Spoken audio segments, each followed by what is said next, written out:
800 CHAB Radio is proud to present Ask the Expert with Greg Marsnick and Rob Carney. Greg, that time of year has arrived. The change of seasons, fall is arriving, and with that, so is hunting season. And wildlife out there, very active. We've got to be very careful and watch for wildlife running out of the ditches because they don't look both ways before they cross. No, they certainly do. In fact, last year there were over 290 people that were injured, Rob. 4 of them were fatalities, so very careful. You've got to be very careful out there. And that's just Saskatchewan alone? That's just in Saskatchewan alone. In fact, in Saskatchewan there were over 16,000 collisions reported. Total costs and claims were over 29 million. And given Saskatchewan, our geography, we've got a big province, so you have to take extra precaution out there. First of all, we have to be aware of the peak times, as you had said.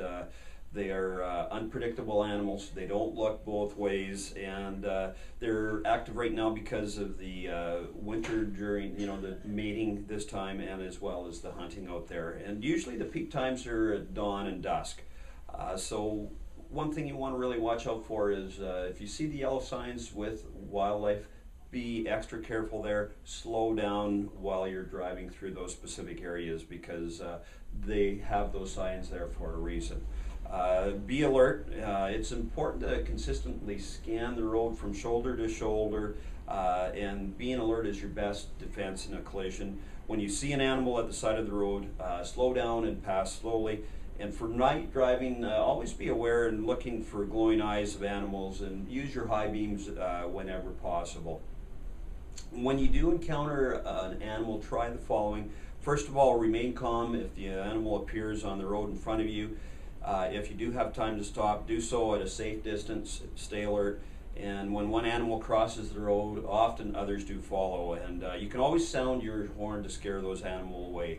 If an animal appears suddenly and surprises you, remember to brake firmly and stay in control of your vehicle. Avoid swerving because you may turn into oncoming traffic or roll over into the ditch. Now, when a collision is unavoidable, which the animal is right in front of you, aim your vehicle at the spot where the animal came from, not where it's going. Try for a glancing blow rather than a head-on collision, and let your brake just before you collide, because that will allow the front of the vehicle to slightly rise and reduce the chances of the animal going through the windshield. Also, hitting an animal can be very traumatic, and if possible, move to the shoulder, turn on your hazard lights. Take a moment to regain your composure and then assess the vehicle damage.